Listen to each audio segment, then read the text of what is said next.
Hello, this is the Nubian Comedic Spectrum Incorporated channel.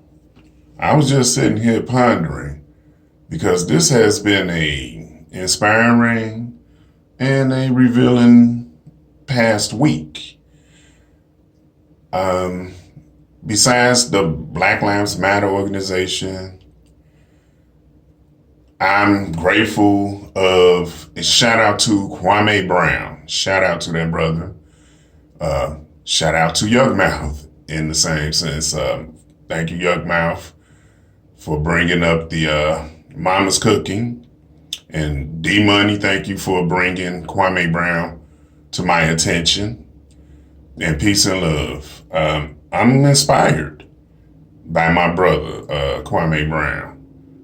Elite black dude that's been around, know what's happening, but he love his mama and his mama kids.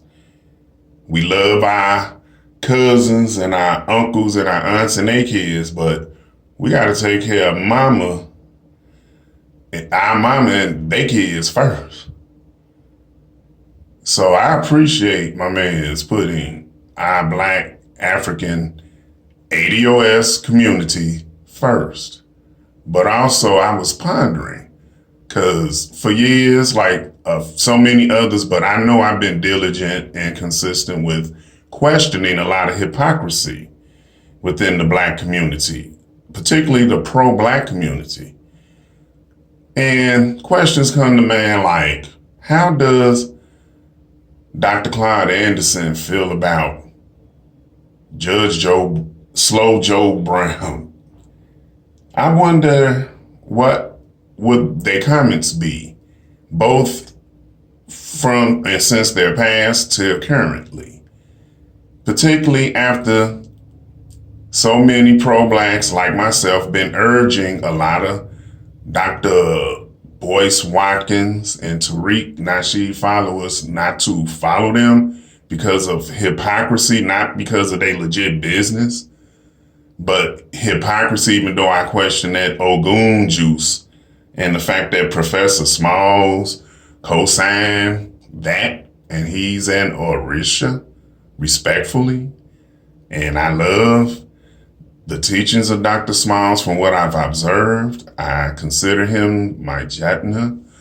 I respect him whether he know me or know it or not or even cares.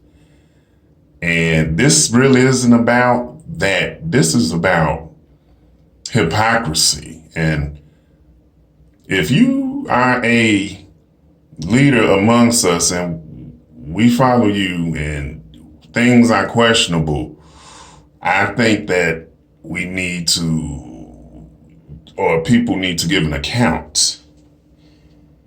If you are a leader, a so-called leader, you need to be held accountable for certain decisions.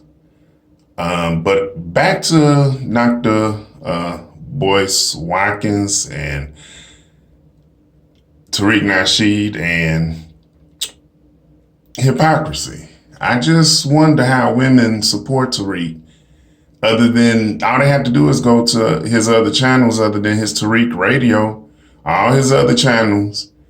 They'll see a pimpish guy dissing poor blacks constantly and dogging out poor black women. And I just feel that there's no movement without respecting our black women. I'm sorry. I don't care if they thigh highs, wearing boots on the street corners, or if they in the mosque praising Allah. Hallelujah. I love them. I love our women. We can't have a future. There's no movement without our women. And we need to inspire and uplift our women and understand them. I'm not saying we need to put aside our manliness, our manhood, to please our women and to support them. I'm saying we need to uplift them. Haven't they gone through enough? Haven't hip hop messed things up? To say the least, on behalf of our women, screwed things up. So I'm not blaming hip hop, but I think that it helped the media, and hip hop did has been very hard on our women, specifically our black women, and I love them all. That's why I question women that will support someone that constantly dog out women and is a hypocrite, like Tariq Nasheed and Boyce Watkins. But another question comes to mind. How does Dr. Claude Anderson stand out now, being beside someone noted like Dr. Boyce, to be a fraud within the pro-black communities, using his clout and associating with elite boulets is, I guess, that's his, he can be, anyone can be with whoever they want, but it's just questionable. And I wonder how Dr. Claude Anderson feel about the way things is going on behalf of Dr. Boyce. And I would like to know, how does he feel about Judge Slow Joe Brown? And I would like to know how Judge Brown feel about Dr. Claude Anderson and Dr. Boyce.